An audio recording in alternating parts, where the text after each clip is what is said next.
मैले भने नि त्यो कर्ममा लेखेको छ भने नि तीनटा लेखेको थियो तीनटा भएरै छाड्यो क्या त्यो हुने कुरा चाहिँ भएरै छाड्दो रहेछ मैले मलाई गाह्रो भयो अब चाहिँ मलाई गाह्रो भयो सिरियसली थाहा पाउनु भएछ कि फोन गर्ने क्रममा मेरो पालो आउँदा मैले फोन गरेर रोहित थापा मगरलाई दिनुहोस् न 4 बहिनी म चाहिँ उहाँको परिवार भन्दाखेरि तपाईँ को हो भनेर प्रश्न गर्नुभयो कि उताबाट 4 बहिनीबाट म उहाँको श्रीमती भन्दा कस्तो खालको श्रीमती श्रीमती भएको भए तपाईँलाई श्रीमान के अरे मिसन जानुभएको रहेछ उहाँ नेपाल आर्मीबाट श्रीमान मिसन पुगिसक्नु भएको छ सुडान तपाईँलाई थाहा हुँदैन कस्तो खालको श्रीमती भनेर उल्टो प्रश्न गर्नुभयो क्या मलाई थाहै छैन त्यस्तो हुन्छ कि बहिनी धेरै कुराहरू छ राम्रो मान्छे ठोकिन्छ राम्रो पाठ सिकाएर जान्छ नराम्रो मान्छे ठोकिन्छ नराम्रो पाठ सिकाएर जान्छ हामी सिक्दै सिक्दै अभ्यास गर्दै गर्दै जीवनको अन्त्य पुग्छौँ र हाम्रो अझ पनि अभ्यास सकिँदैन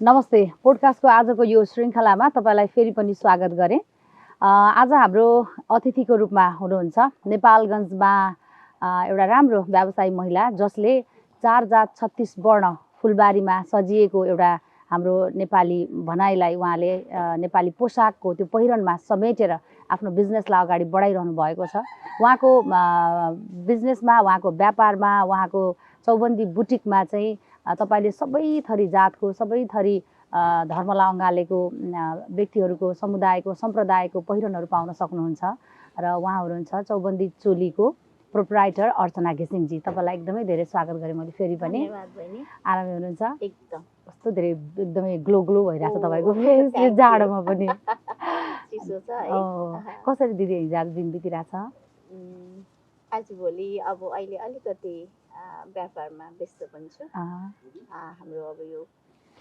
वास्तवमा त अहिले व्यस्तको कारण भनेको अब लगन हैन बिहेको लगन सुरु भयो पसलमा अलिकति व्यस्तता छु त्यति मात्रै त्यो सँगसँगै फेरि अहिले यो मौसम भनेको मेला व्यापार हैन महोत्सव हैन अहिले रिसेन्टली पनि महोत्सव आज क्लोजिङ पनि छ होला हैन कति दिनको भयो यो मेला चाहिँ 10 दिनको हो लगाउनु पर्ने थप 5 दिन गरेर 15 दिन पुरायो यो सँगसँगै मैले हाम्रो अडियन्सलाई भन्दिनै पर्छ उहाँ चाहिँ घरेलु महिला हैन र घरेलु महासंघ हजुर महासंघको जिल्ला सदस्य हुनुहुन्छ र व्यापार कुनै पनि भनौँ न सम्बन्धमा अथवा क्षेत्रमा भइरहँदाखेरि त्यो युनिटी आफै बन्द रहेछ के तपाईँ त्यो युनिटी भित्रको मेम्बर बनिसक्नु भएको छ हैन मेला राम्रै भयो राम्रो भयो सोचेको भन्दा राम्रो भयो अब आयोजकको काम पनि गरियो हैन आयोजक भएर त्यहाँ जिल्लाले एउटा जिम्मेवारी दिएपछि जिम्मेवारी वहन गर्नु नि पर्यो हजुर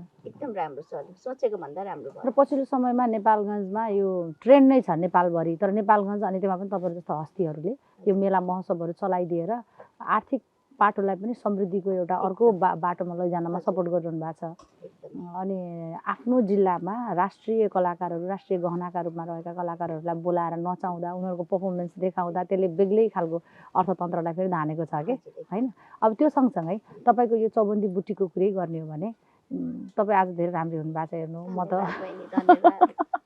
तपाईको आज म सुन्दरताकै मात्रै कुरा गरौँ जस्तो भइरहेछ राम्री छु र है बहिनीको हेराइ हो राम्रो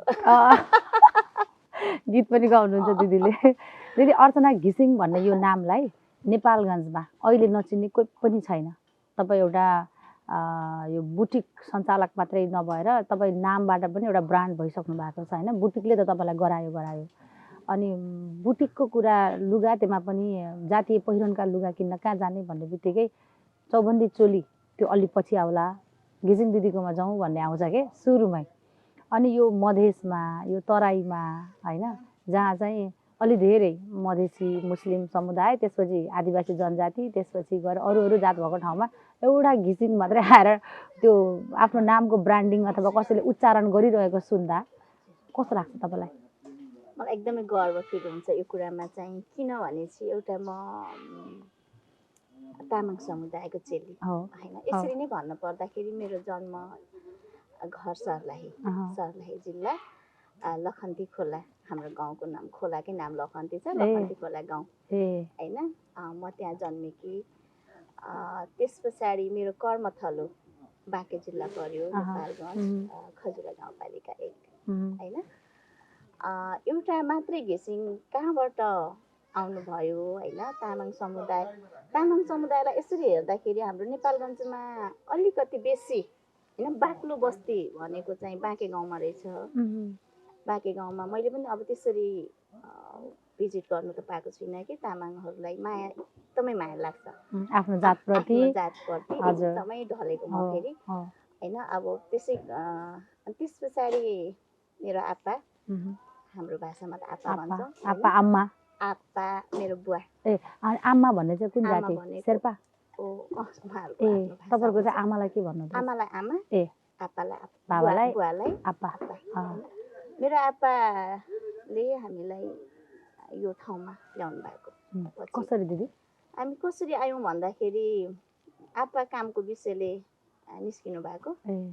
म सानै थिएँ अनि त्यसरी यता आउनु भएको। अलमोस्ट कस्तो हुन्छ भने छोराछोरी सरुवा चाहिँ उसको प्यारेन्ट्सले चाहिँ जिल्लामा सरुवा हुँदै जाँदा लिएर जाने भन्ने हुन्छ। त्यस्तो पनि होइन। कसरी भन्नाले? प्राइभेट नै हो होइन, सरकारी जब पनि होइन कि प्राइभेट काम एउटा ठेकाबाट गर्नुहुन्थ्यो। अनि त्यसरी यहाँ आउनु भएको रहेछ बाँके जिल्लामा सर्लाहीबाट। त्यस पछाडि यता आइसके पछाडि अब कुरा गरेर पुरै निस्किन्छ होइन। निकाल्ने आज तपाईँकै कुरा म सोचिरहेको हुन्थेँ कि बाँके जिल्लामा एउटा घिसिङको छोरीले बिजनेस, म त त्यो बाटो हिँडिरहेको हुन्छु, उस्तै परे पछि पनि रहेको हुन्छु होइन।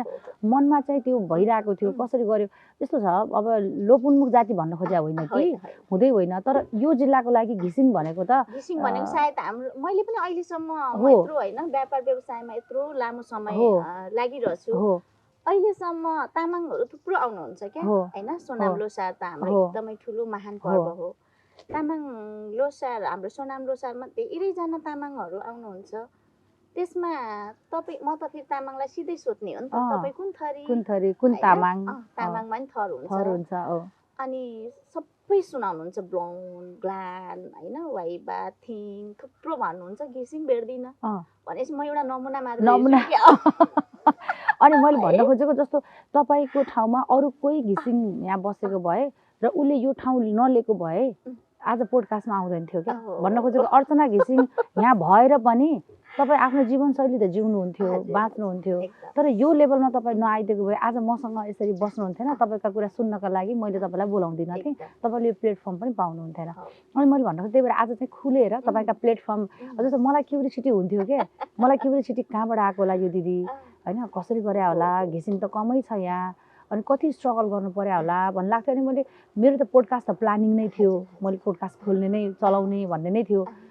त्यसपछि त्यो पोडकास्ट यदि मैले चलाएँ भने मेरो पोडकास्टले राम्रो एउटा पिकअप लिन थाल्यो भने यो दिदीको चाहिँ मैले एउटा जीवनको दस्तावेज चाहिँ राख्छु भनेर मैले चाहिँ त्यो यो पोडकास्ट चलाउनुभन्दा अगाडि नै मेरो एउटा पात्र तपाईँ पनि हुनुहुन्थ्यो। त्यही भएर आज तपाईँले खुलेर भनिदिनुपर्छ।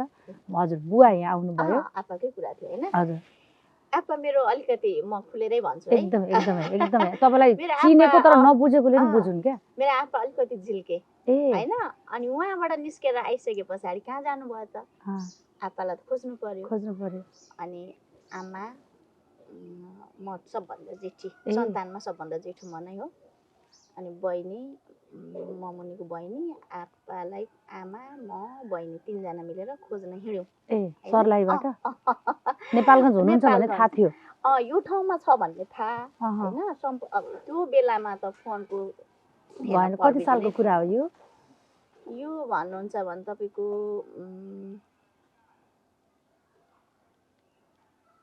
42 सालतिरको जस्तो लाग्छ है, 2042 सालतिर। त्यस्तै। तपाईँ कति वर्षको हुनुहुन्थ्यो? म 5-7 वर्ष। अनि आमाले डोराएर लिएर आउनुभयो होइन, दुईटी छोरीलाई? दुईटी छोरी, बहिनी त सानो नै, झन् सानो भइहाल्यो नि।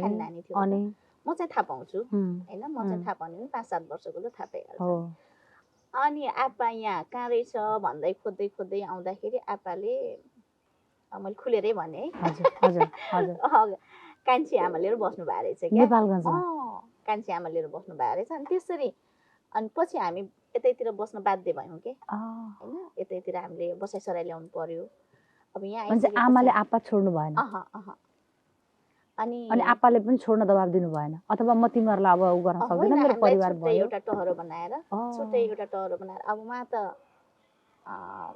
मेरो कान्छी मम्मीसँग होइन अब हामी दुईवटा सन्तान होइन अब उहाँहरूलाई कोलाहाल पनि त हुन्छ होइन बच्चा नभएको मान्छेहरूलाई जिजो पनि त लाग्छ त्यो भएको भएर हामीलाई छुट्टै एउटा टहरो बनाएर बसालिदिनु भएको सबै याद छ मलाई होइन अनि त्यस पछाडि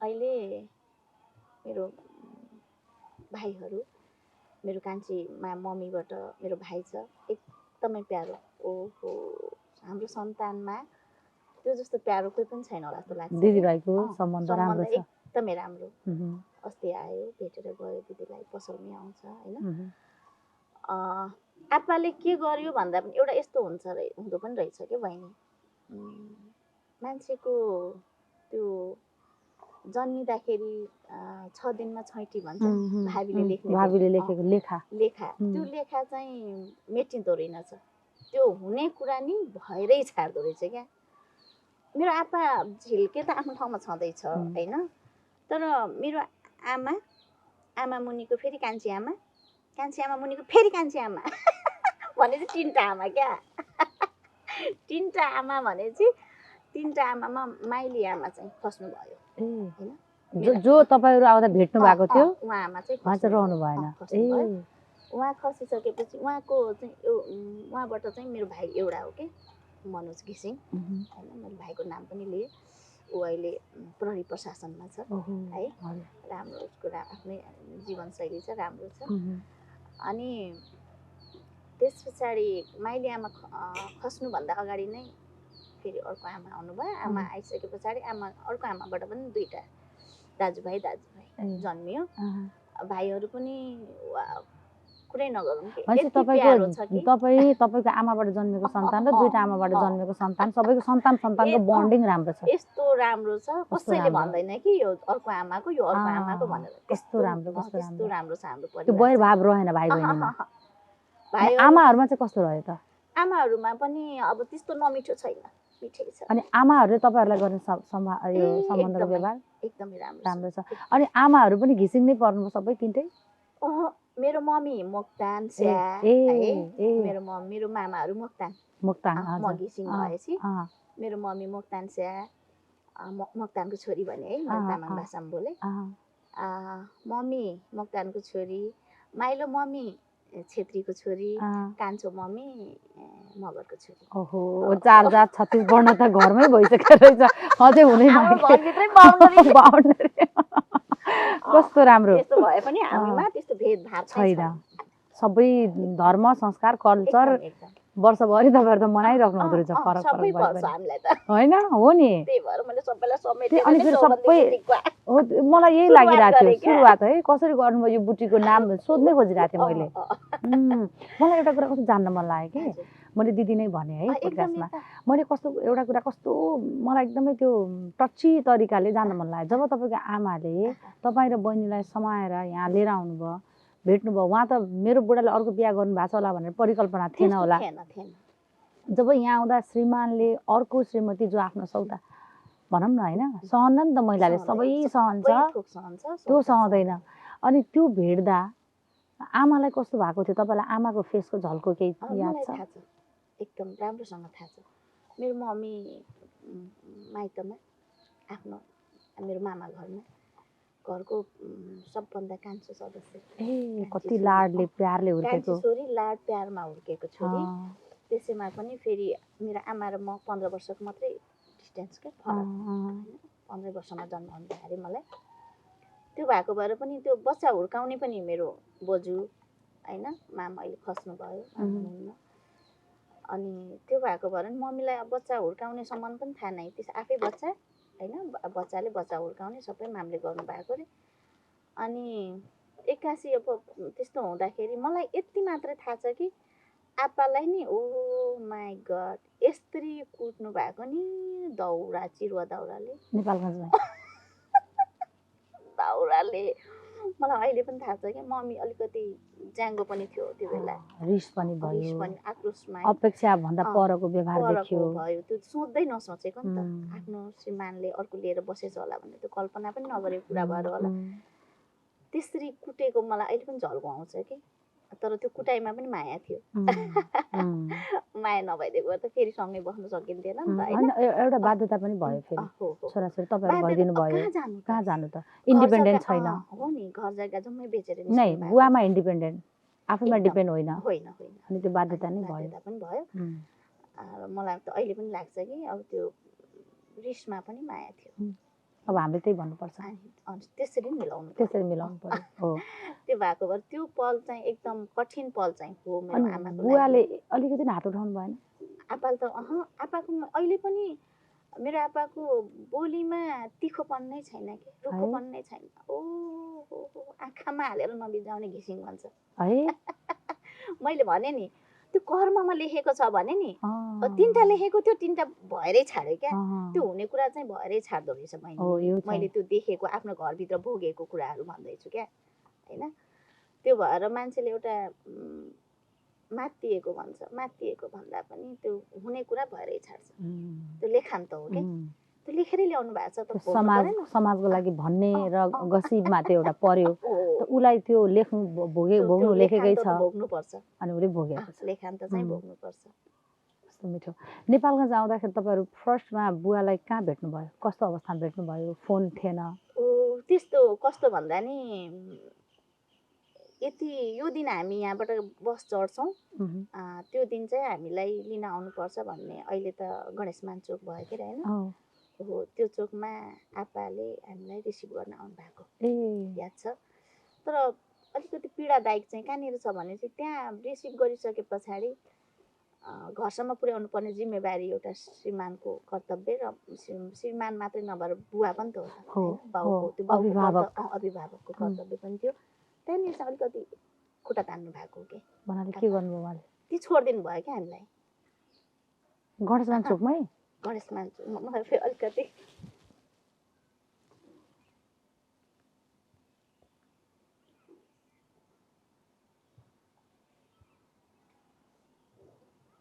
कतिपय विगतहरू नकोतरेकै राम्रो, तर कोतर्दाखेरि पनि एकदम पीडा हुन्छ। मलाई माफ गर्नुहोला दिदी, मैले नै सोचेको थिएन।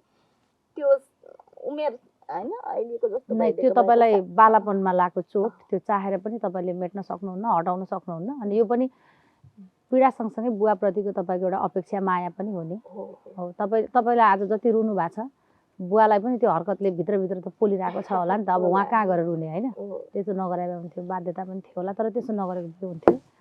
अनि त्यसपछि मम्मीले के गरिदिनु भयो, कहाँ लानुभयो तपाईँहरूलाई? त्यो बेला मलाई त थाहा छ नि त होइन। हजुर, म सानो थिएँ कि, अनि बहिनी काखमा दुध खाने बच्चा, त्यसरी चाहिँ अलपत्र नछोड्नु पर्ने मेरो बाउको अलिकति कमजोरी मैले त्यहाँ भेटेको। नत्र भने अहिले पनि मेरो बाउप्रतिको माया कम छैन क्या, त्यत्तिकै माया लाग्छ। त्यो बेलामा एकजना आफन्त, उहाँलाई चिन्ने मान्छे होइन, मेरो आप्पालाई चिन्ने मान्छे, सरी बहिनी म अलिकति भावुक भएँ। होइन, यस्ता कुरामा भावुक पनि हुनुपर्छ। यो भएन भने मान्छे फेरि सम्वेग भन्छ नि, रुने, हाँस्ने, रिसाउने, यी कुराहरू। त्यो बेलामा अलिकति त्यहाँ गाउँमा अलिकति नाम चलेको होइन मान्छे जना, उहाँ नभेटेको भए सायद हामीले बाउको ठाउँ ठेगान पनि भेट्थेन होला कि। उहाँले केही नभनेर? उहाँले आमाले भन्नुहुन्छ एकजना लेडिज आउनुभयो साइकलमा, साइकल त चल्थ्यो होइन, पैदल चलाउने रिक्सा। अनि एकजना महिला आउनुभयो अरे साइकलमा होइन, साइकलमा आइसके पछाडि उहाँको साइकलमा बसेर आप्पा निस्किनु भयो अरे है, रेको कुरा, आमाले भनेको कुरा। अनि उहाँले चाहिँ जाने निस्किने बेलामा चाहिँ के भन्नुभएको रहेछ आमालाई, मलाई कुमारी भन्नुहुन्छ क्या होइन, मम्मीले बोलाउने नाम। कुमारीलाई दुध नभए हुँदैन, दुध खाने यसको हेबिटै छ होइन, बच्चैदेखिको बानी, त्यसलाई म दुध लिन जान्छु भनेर निस्किनु भएको साइकलमा बसेर। अनि त्यस पछाडि फर्किनु भएन अरे क्या। रात पर्दै गयो कहाँ जाने त 2टा बच्चा चेपेर एउटा महिला सडकमा पेटीमा बसिरहनु भएको छ कहाँ जानुभयो त केसबाट फोन गर्ने फोन त्यतिखेर थिएन अनि अहिले जस्तो घनत्व पनि थिएन नि थिएन नि कस्तो डर लाग्दो त्यो त त्यतिखेर 42 सालतिर त झन् कति डर लाग्दो त्यो पनि कहिले नआएको ठाउँमा त्यो पनि यो क्षेत्रमा त्यति धेरै उनी थिएन हो नि अनि त्यसो भए पछाडि एकजना आउनु भएछ महिला मम्मीलाई सोध्नु भएछ यत्रो दुध खाने नानी चेपेर तिमी यत्रो सानो एउटा बच्चा 2टा बच्चा चेपेर कहाँ निस्केको रात परिसक्यो कहाँ जाने घर कहाँ हो भनेर सोध्नु भएछ म त पूर्वबाट आएको हैन म फर्स्ट टाइम आएको छु यो ठाउँमा मेरो श्रीमान बच्चालाई दुध लिन जान्छु भनेर एउटा आइमाईको साइकलमा बसेर जानु भएको फर्केर आउनु भएन अब जाने कहाँ सबै थोक उहाँलाई सोद्धाखेरि नामबाट थाहा पाउनु भयो मलाई गाह्रो भयो अब चाहिँ मलाई गाह्रो भयो सिरियसली थाहा पाउनु भएछ कि कहाँ के अरे अनि त्यसपछि लु त्यो मान्छे हो भन्ने नि त्यो मान्छेलाई म त्यो मान्छेको घरसम्म पुर्याउँछु भन्ने जिम्मा लिनुभएछ कि यो अहिले तपाईँले भनिरहँदा हामी बिलिभ त गर्दैनौँ हामी कलियुगमा छौँ बुझ्दै हुनुहुन्छ म के भन्दैछु बुझेछु एउटा यस्तो शक्ति आउँछ अरे कि जो चाहिँ मानिसको रूपमा आउँछ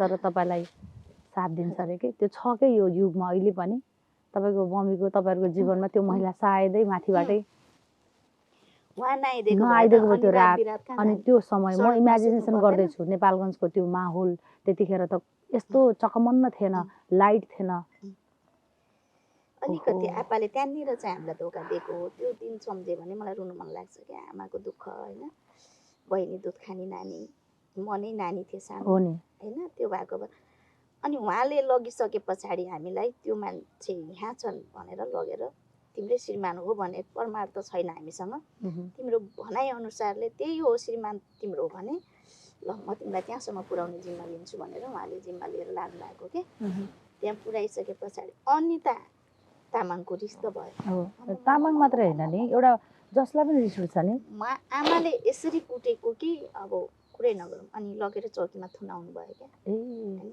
थुनाउनु भयो त्यो दिनहरू अहिले पनि मलाई झल्को आउँछ जे भए पनि आपाको अब अलिकति सानो गल्तीलाई हामीले माफी चाहिँ दिएको हो होइन अब मनमा बिज्यो मनमा बिजिरहन्छ त्यो जहिले बिजिरहन्छ त्यो त्यही भएर बाल्यकालहरू त्यसरी बितायौँ हामीले कहाँको मान्छे अहिले अभिभावकले सबै थोक जिम्मा लिएर एउटा पूर्ण अभिभावक भयो अपूर्ण भएर त यहाँसम्म पुगियो पूर्ण अभिभावक हुन सक्नु भएन क्या मेरो भनाइ त्यति मात्रै त्यस पछाडि यस्तै गर्यो त्यस पछाडि यतै पढ्यो यतै हाई स्कुलसम्म पढ्यो यतै बिहे भयो अनि कर्म थलो मलाई तपाईँले यदि माइन्ड गर्नुहुन्न भने मलाई अझै जान्न मन छ जब त्यो महिलाले तपाईँलाई र बहिनीलाई आमालाई लिएर घर जाँदा बुवा के गर्दै हुनुहुन्थ्यो उहाँ त अब हाम्रो प्रष्ट नेपाली भाषामा भन्नु पर्दाखेरि घरमै बस्नु भएको रहेछ कि फेरि एक्लो छोरी उहाँ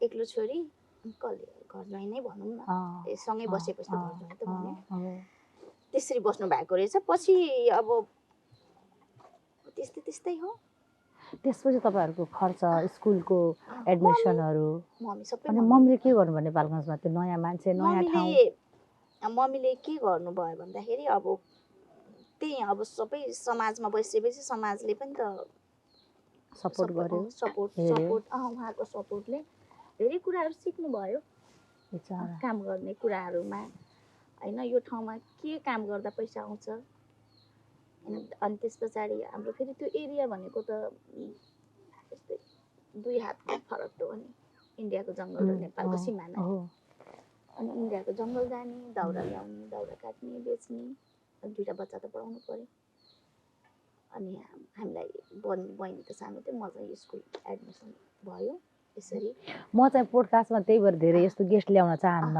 किन मलाई एकदम धेरै रुन आइहाल्छ हेर्नु त्यो घरको कान्छी छोरी होइन अनि कुन ठाउँमा आएर दाउरा काटेर बेचेर छोराछोरी हुर्काउनु पर्ने यो छोरी मान्छेको कर्म भन्ने हो कि मान्छेले छैठीमा लेखेकै भाबीले लेखेको कुरा भन्ने हो कि थाहा छैन त्यो मम्मीले कसरी हुर्काउनु भयो तपाईँहरूलाई एकदम मम्मीको सङ्घर्षको कुरा गरे भने त सायद हुन त अब औँलामा भाँचे भने त कति निस्केला मेरो मेरो मेरो दृष्टिकोणमा चाहिँ मेरो मम्मी नै हो कि जस्तो सुपर लाग्छ। हिरो सुपर हिरो यसरी कहाँको मान्छे कहाँ आएर दाउरा घाँस गरेर ज्याला मजदुरी गरेर होइन अर्काको बनी गरेर अनि बच्चा हुर्काउनु भनेको त सानो कुरा नट अ जोक हो।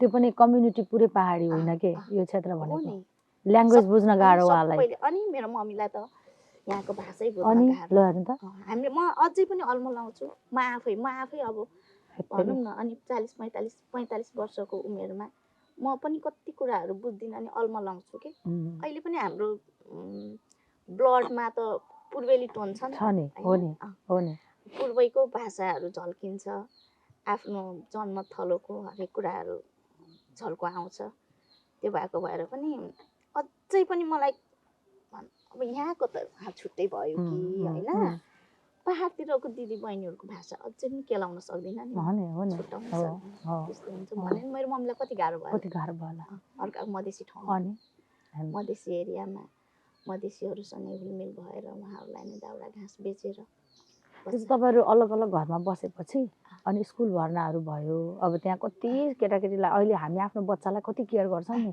प्रोटिनका कुरा भाइटामिनका कुरा होइन हेल्दी खानेकुराको कुरा अब त्यो त तपाईँहरूको सम्भवमा भएनै भएन हजुर स्कुलिङ चाहिँ आमाले कहाँ भर्ना गरिदिनु भयो मलाई त्यही के अरे यो शिवपुरी माध्यमिक विद्यालय छ कि सानो त्यहाँको शिशु क्लासदेखि 5 क्लाससम्म मात्रै थियो त्यहीँ पढ्यौँ त्यस पछाडि अनि अब उता अर्को 10सम्म हाई स्कुलसम्म पढ्नुलाई त अर्को स्कुलमा श्री मैटुवा माध्यमिक विद्यालय चन्दननगर बाँके मैटुवा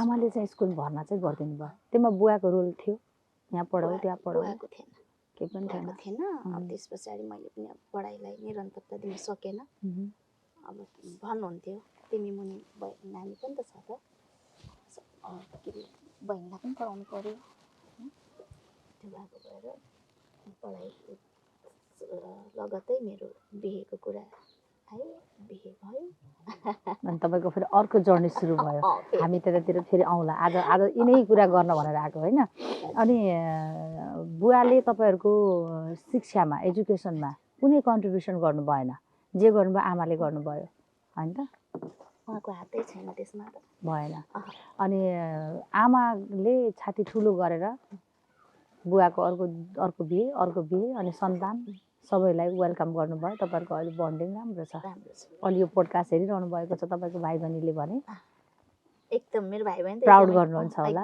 अनि आफ्नो आफ्नै बुवाले पनि आफ्नै ठुलो आमालाई दिएको दुःख पनि उहाँले सुनिरहनु भएको छ होला त्यसो चाहिँ अब कसैको जीवनमा पनि नहोस् भन्छु म चाहिँ होइन हामीले जान गर्नु हुँदैन अन्जानमा भएका कुराहरू अन्जानमै मेटाउनु पर्छ अनि बाध्यतात्मक अवस्थामा पनि त्यति धेरै जीवनभरलाई चोट पुग्ने गरेर पनि त्यो व्यवहारहरू देखाउनु हुँदैन पीडा दिनु हुँदैन बाध्यतै भए पनि ब्लड त तपाईँहरू हुनुहुन्थ्यो नि त उहाँले सानले भन्न सक्नु पर्थ्यो नि त बरु त्यसपछि म तिमीहरूलाई बाहिर राख्छु यहाँ राख्दिनँ भनेर गर्नु पर्थ्यो नि त कमजोरी हो त्यति भयो त्यो हुनु पनि थियो होला त्यो कुराले स्ट्रङ पनि बनायो आमालाई अनि जति लड्यो त्यति उठ्छ त्यति सर्लाहीमा एउटा कान्छी छोरी खाइपी गरेर खेलेर हुर्केर लाड प्यारमा हुर्केकी छोरीले नेपालगञ्ज आएर दाउरा बेच्नु थियो होला दुःख पाउनु थियो होला त्यो लेखेको थियो हामीले त्यसरी बुझौँ होइन सकारात्मक ढङ्गले यति भन्दै अब तपाईँको जर्नीतिर लागौँ अब हामीले चिनेको त अर्चना घिसिङलाई अर्चना घिसिङ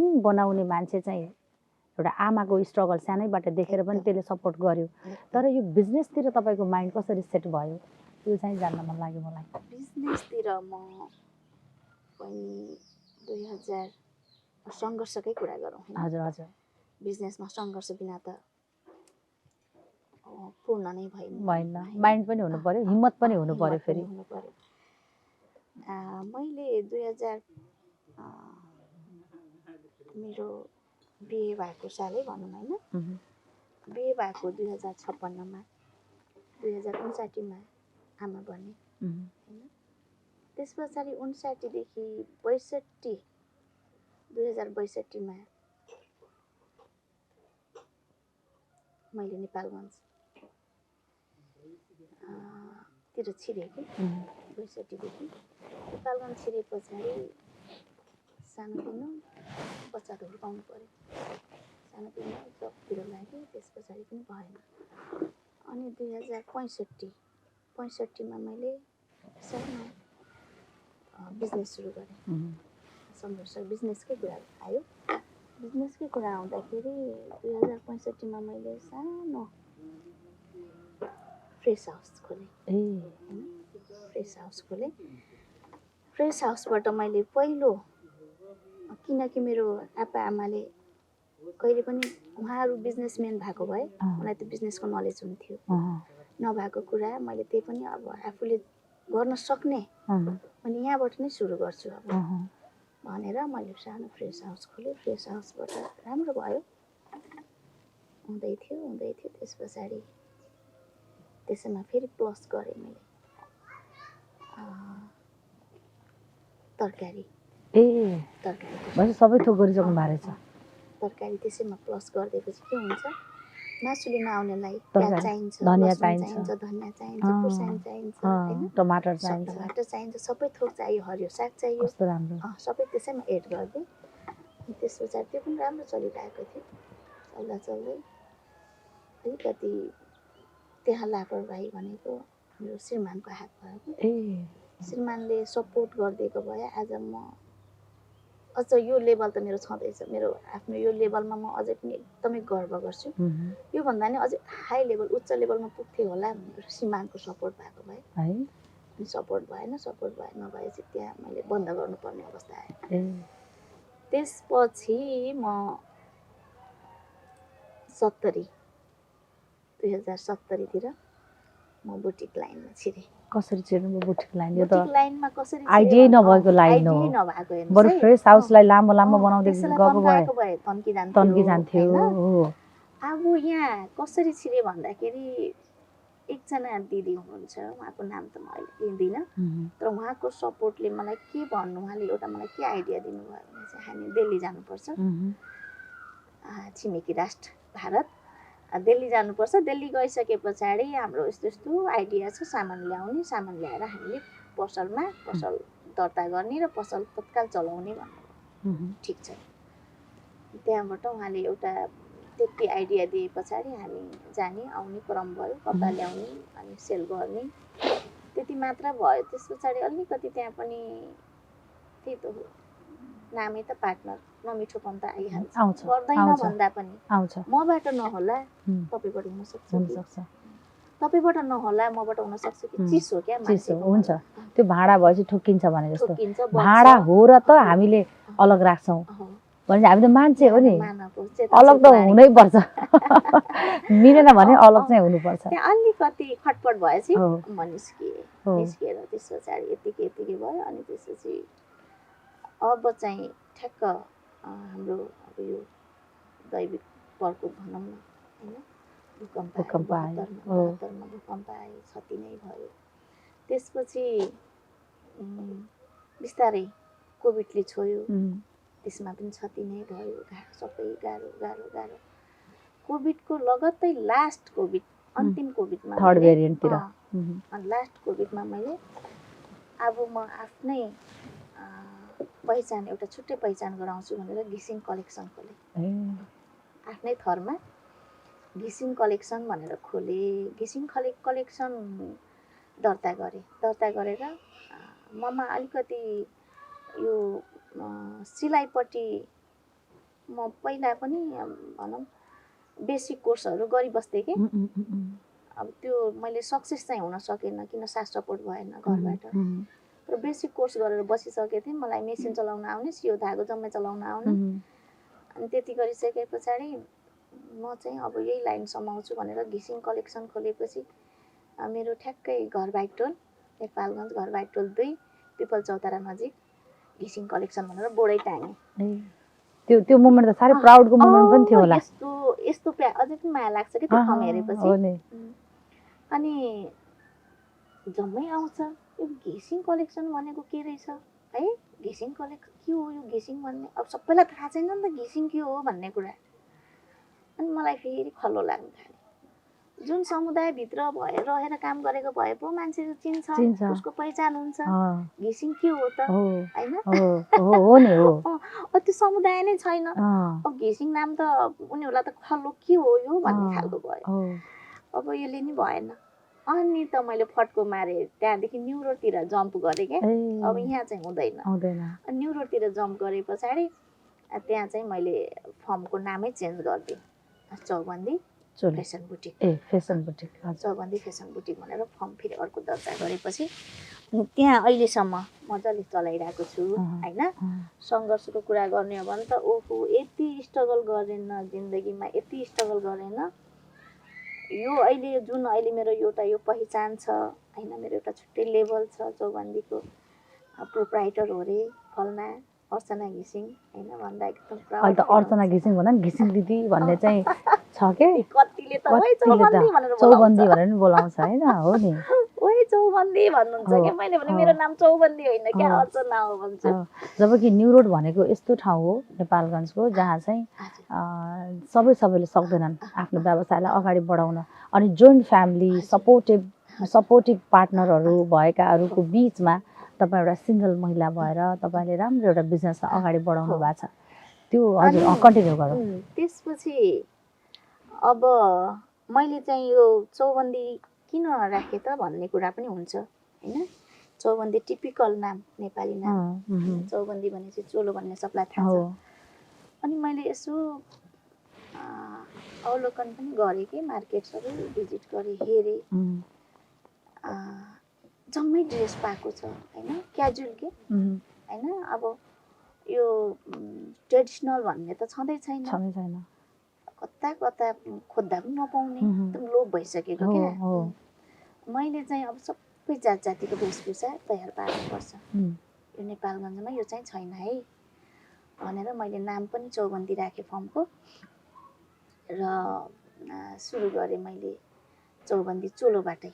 चौबन्दी चोलो सिलाउन थालेँ। त्यस पछाडि गुरुङ, मगर, राई, लिम्बू, तामाङ, शेर्पा होइन।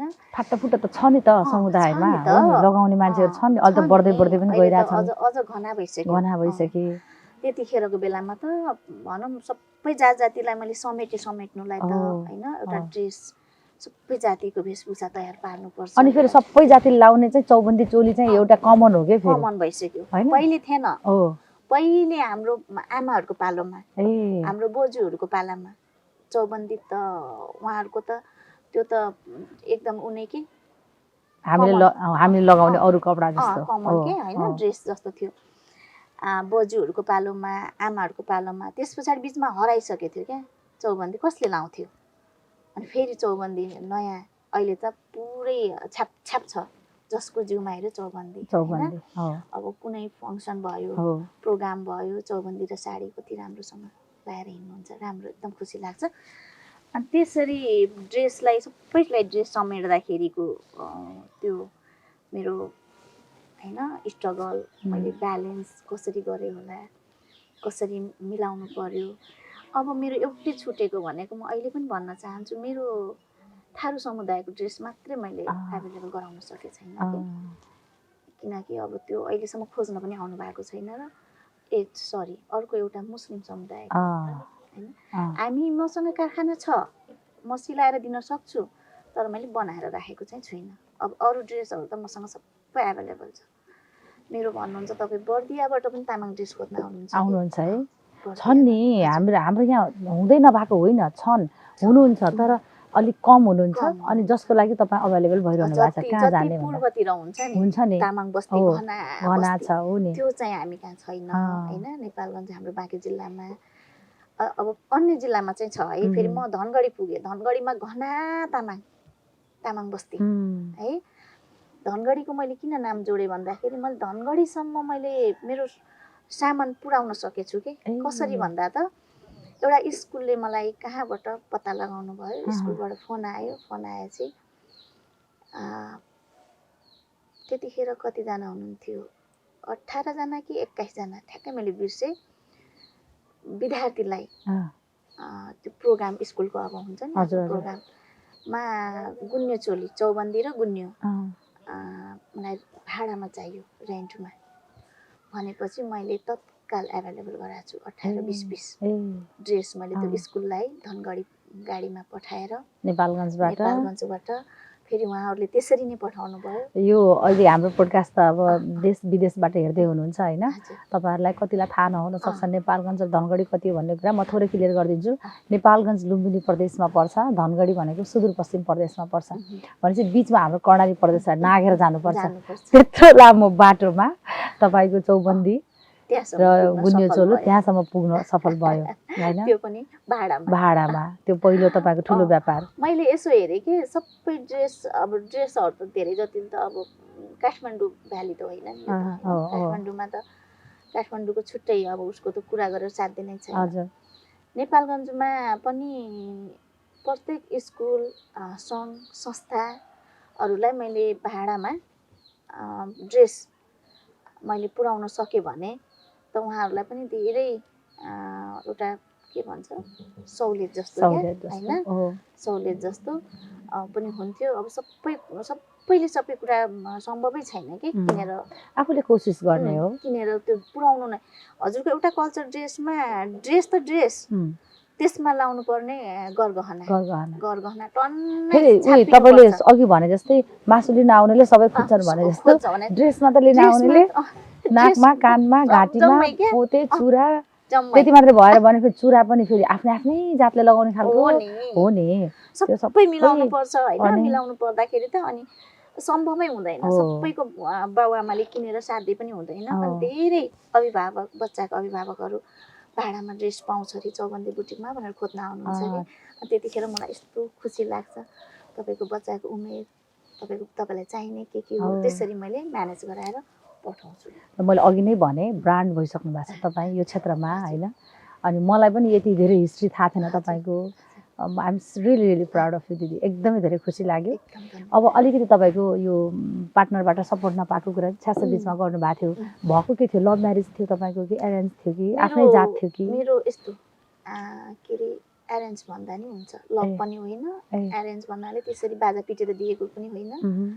कुरा चलाएपछि साटक सुटुक गर्नुपर्छ, धुमधाम गर्नु हुँदैन, परिस्थिति अनुसार भनेर त्यसरी बिहे भएको। कुरा गर्नु पर्दाखेरि साइनोमा मेरो फुपूको श्रीमान, हामी त फुवाजु भन्छौँ, मगर गुरुङमा पुसाई होइन, फुपूको श्रीमान फुपाजु अथवा पुसाईसँग मेरो बिहे भएको। कसरी भन्दा त मेरो फुपू 3टा सन्तानको आमा होइन, 2 वर्षको 1.5 वर्षको फरकमा 3टा छोरी जन्माउनु भयो। 3टा छोरी जन्मिसके पछाडि ऊ लास्ट सानो कान्छी छोरीको पालामा 1.5 महिनाको सुत्केरी खस्नु भयो। 81 रोग देख्यो, 1.5 महिनाको सुत्केरी खस्नु भयो। उहाँको स्वर्गीय भए पछाडि त्यो बच्चालाई पनि बचाउन सकिएन होइन। त्यो सानो छोरी पनि 1 वर्ष जति बाँच्यो होला, अनि ऊ पनि खस्यो। खसिसके पछाडि मेरो फुपाजु भनौँ न, मेरो श्रीमान नेपाल आर्मी हुनुहुन्थ्यो त्यतिखेर। अनि त्यसपछि अब घर परिवारसँग धेरै अब भित्रभित्र के कुरा हुँदो रहेछ, बाहिरको मान्छे ल्यायो भने अथवा बाहिरबाट कसैको छोरीलाई बिहे गरिदियो भने बच्चाले दुःख पाउने हो कि त होइन, बच्चा के अरे सौतेला बच्चा होइन भनेर हेप्ने हो त, यस्तो यस्तो कुरा हुँदो रहेछ भित्रभित्र। अनि आफ्नै ल्यायो भने त बच्चाले माया पनि पाउने भयो, आफन्तत्व पनि हुन्छ। त्यो हिसाबले कता कता कुरा गरिरहेको छ्यासछुस हुँदो रहेछ। म त अरूलाई दोष दिँदिनँ बहिनी, किन भन्दाखेरि मेरो भाग्यमै लेखेको थियो त्यो मान्छे हो नि त। अनि त्यो भाग्यमा लेखेको कुरा भएरै छाड्छ। त्यस पछाडि बिहे भयो। बिहे भएपछि अब उनीहरूले त ठुलो छोरी चाहिँ कतिको थियो भने चाहिँ 4 वर्षको थियो। आमा खस्ने बेलामा 3 वर्षको थियो। म 1 वर्षपछि मेरो बिहे भयो, उसको आमा खसेपछि भनेपछि 4 वर्षको ठुलो म जाँदाखेरि ठुलो छोरी 4 वर्षको थियो, सानो छोरी 2.5 वर्षको थियो। 2.5 वर्षको सानो छोरी दुध खाने बच्चा हो नि त 2.5 वर्ष 3 वर्ष भनेपछि त अनि उनीहरूले दिदी नै भन्थ्यो क्या मलाई दिदी नै भन्थ्यो अनि म पनि स्कुल जाने यत्रो नानी अनि स्कुल ड्रेस लगायो साइकल किनिदिनु भयो श्रीमानले नयाँ ओहो खुसी भएर साइकलमा छोरीलाई स्कुलमा बोकेर जाने आउने गरेर त्यसरी आफैले त्यो बच्चा नातामा छोरी भइहाल्यो छोरी भयो आफै बच्चा अनि त्यसपछि त्यसरी छोरी बोकेर साइकलमा पछाडि राखेर स्कुल जाने भर्खर म 10 मा पुगेको थिएँ मेरो त्यसरी नै मेरो अन्डर एसएलसी भयो क्या एसएलसी पनि बिग्रियो अनि बच्चा अब त्यसपछि बच्चाहरूलाई त दिदी दिदी भन्दाखेरि त अप्ठ्यारो लाग्ने भयो अब चाहिँ बच्चालाई के रे मम्मी भन्न सिकाउनु पर्छ भन्ने हिसाबले बच्चालाई सानो छोरीलाई चेपेर म सुर्खेत गएँ 4 बहिनी सुर्खेत पल्टन अब श्रीमानको पल्टन त्यहीँ जागिर त्यहाँ गएर बस्यो त्यहाँ बच्चालाई पढाइयो 1 वर्ष त्यहाँ सुर्खेत बसेँ त्यस पछाडि अनि त्यस्तै बच्चाहरू हुर्काउने क्रममा त्यही भएर मेरो लेट बच्चा जन्माएको कि मेरो बिहे भएको 3 वर्षपछि म आमा बनेको हो होइन अनि त्यो क्रममा पछि के भयो मेरो बच्चा ठ्याक्क 2.5 वर्षको थियो काखमा मेरो छोरो दुध खाने बच्चा त्यो मान्छेको दिमागमा के भूत चढ्यो त्यो घरमा घर सैनिक पुगेर बाइकमा 2टा छोरी हालेर निस्केको मान्छे कहाँ निस्क्यो मलाई अत्तपत्तै भएन के केही झगडा नभएको केही नि नभएको एकदम नर्मल के 81 छोरी लिएर 81 बाइकमा आउनु भयो 2टा छोरीलाई बाइकमा हालेर निस्केको मान्छे कहाँ गएको फोन छैन फोनको जमाना पनि छैन 2062 सालको कुरा गर्दैछु 62 सालको अनि निस्केर गएको मान्छे भरे त ऊ नेपालगञ्ज आएर बस्या रहेछ सैनिकबाट नेपालगञ्ज बसाइसराइ सर्यो तपाईँ घरमै हुनुहुन्थ्यो म घरमा सासु ससुरा अनि तपाईँले कहाँ जान लाग्यो सोध्नु भएन कहाँ लगेको नानी भन्ने थाहै छैन बोल्दैन एकदम एउटा बानी चाहिँ घोरन्डो के थियो भने चाहिँ कम्ती बोल्ने मान्छे अलि डेन्जरै हुन्छ क्या थोरै बोल्ने सोधेको बोल्ने भरे त्यो जवाफ पनि नदिने त्यस्तो खालको स्वभाव मान्छेको स्वभाव हो के भयो होइन त्यस पछाडि त्यो बच्चालाई ल्याएर नेपालगञ्जमा भर्ना गरेछ स्कुल बोर्डिङ भर्ना गरिसके पछाडि अत्तो छैन कहाँ लगेको बच्चा हो पछि अब कुरा त हुन्थ्यो होला बाबुआमासँग त अनि त्यो मान्छे फर्केर आएन नआए पछाडि मलाई त थाहा छ नि त मेरो श्रीमान 4 बहिनी अड्डामा हुनुहुन्छ नेपाल आर्मीको जागिर होइन म त सधैँ पिसिओमा लाइन लागेर अहिले हाम्रो हुनुहुन्छ नि भाइ सुमन मल्ल होइन जल्दो बल्दो नामै काफी छ उहाँको घरमा फोन थियो कि पिसिओ उहाँको घरमा पिसिओ थियो उहाँको घरमा म लाइन लागेर फोन गर्ने क्रममा मेरो पालो आउँदा मैले फोन गरेर रोहित थापा मगरलाई दिनुहोस् न 4 बहिनी म चाहिँ उहाँको परिवार भन्दाखेरि तपाईँ को हो भनेर प्रश्न गर्नुभयो कि उताबाट 4 बहिनीबाट म उहाँको श्रीमती भन्दा कस्तो खालको श्रीमती भएको भए तपाईँलाई श्रीमान के अरे मिसन जानुभएको रहेछ उहाँ नेपाल आर्मीबाट श्रीमान मिसन पुगिसक्नु भएको छ सुडान तपाईँलाई थाहा हुँदैन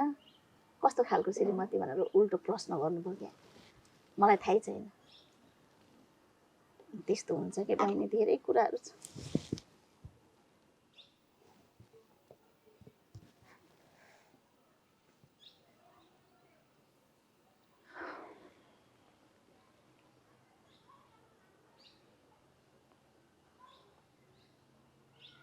अनि छोरीहरूलाई नेपालगञ्ज कसले हेरेको त दाजु भाउजू उहाँको दाजु भाउजू हुनुहुन्थ्यो नि त उहाँको दाजु भाउजूले बच्चा लगेर राखिसके पछाडि उहाँ पनि अब एउटा कुराले हुन त म अरूलाई दोष दिदिनँ बहिनी त्यो तपाईँको सकारात्मक बाटो हो दिदी दोष नदिनु तर यतिसम्म पनि गर्नु हुँदैन थियो जिम्मेवारी लिइसकेपछि जिम्मेवारी निभाउन जान्नुपर्छ के एउटा 2.5 वर्षको काखमा दुध खाने बच्चा छ अनि भन्दै भनेको छैन झगडा पनि भएको छैन झगडा भएको भए पनि म मन बुझाउँथे अनि सुडान पुग्नु भएछ सुडानबाट 6 महिनाको मिसन हो नि त सरी बहिनी अलिकति बाबु नै केही छैन दिदी तपाईँका यिनै कुराहरू पोखिनु पर्ने थियो आज पोखियो हामीले यसलाई यसरी पनि लियौँ एउटा महिलाले कति कुरा सहन्छ कि है कति कुरा सहनुपर्छ I am really proud of you दिदी। यति धेरै हुँदा पनि तपाईँ आज यो ठाउँमा उभिनु भएको छ कि।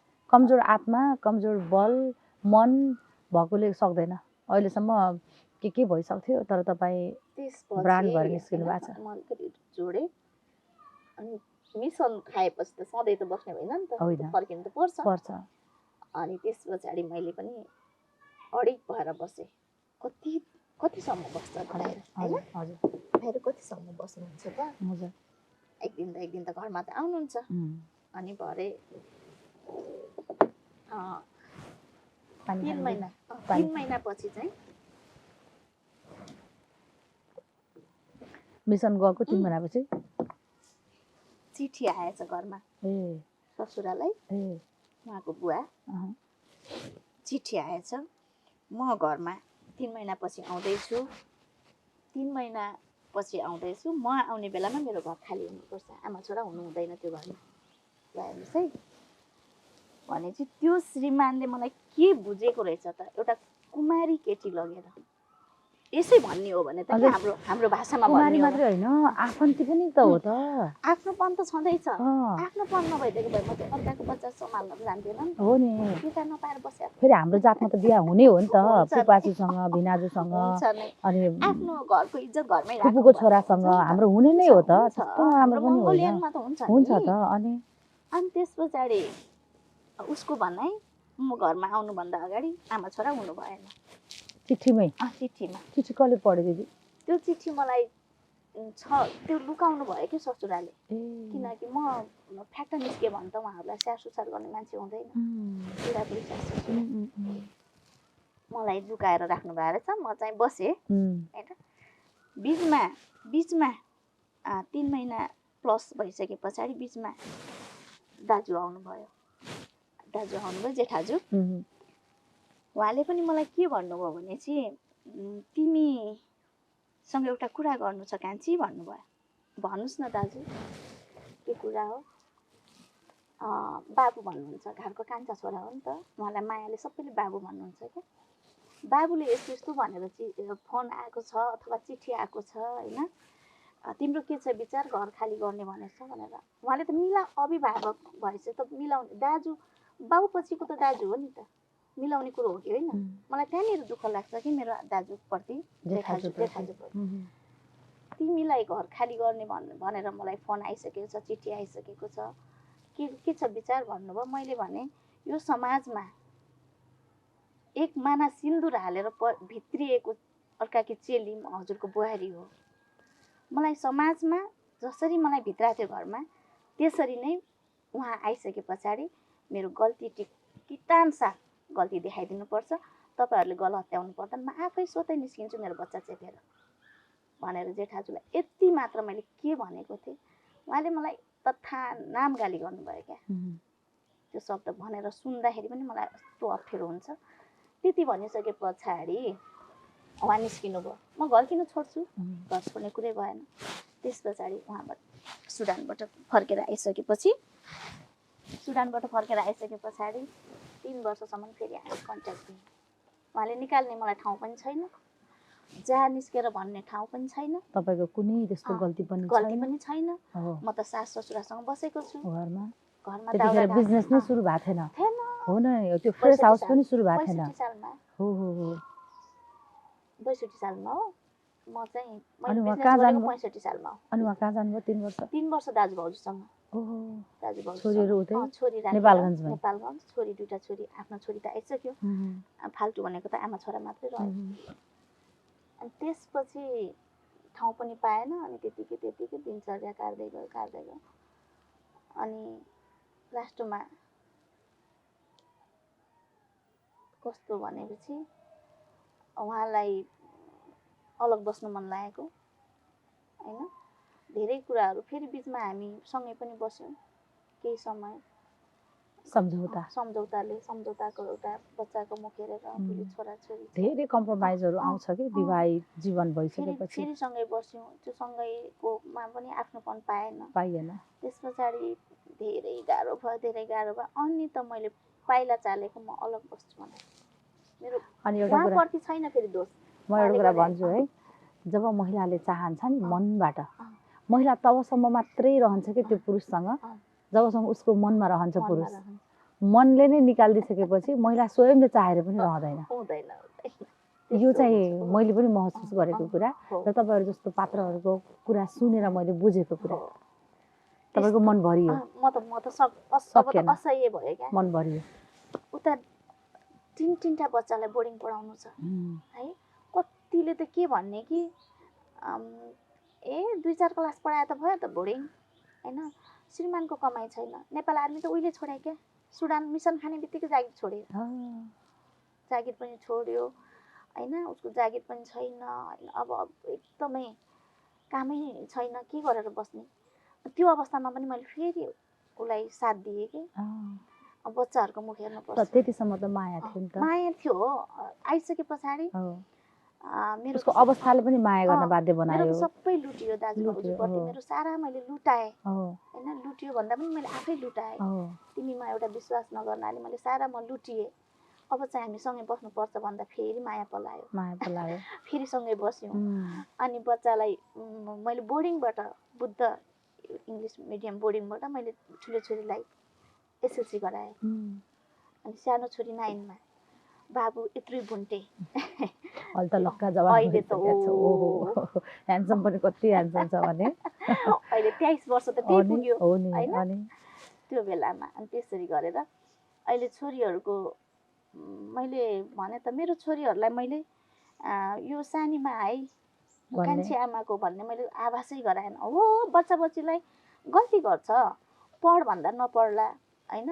म दिनभरि थाकेर काम गरेर आउँदाखेरि तिमीहरूले यति खाना पनि नपकाइदिने भन्दा प्याट्टपुट्ट लायो होला। होइन त्यो त आमाले भएको एउटा आमाको मैले ऊ मात्रै गरेँ है कर्तव्यले। मैले मेरो बच्चा हो भनेर मैले प्याट्टपुट्ट लायो होला। तर त्यो समाजमा जुन घरमा हामी बस्थ्यौँ भाडामा, त्यो घर त्यो समाजमा मैले कहिले पनि यो सौतेला बच्चा भनेर मैले फिलै गराएन क्या।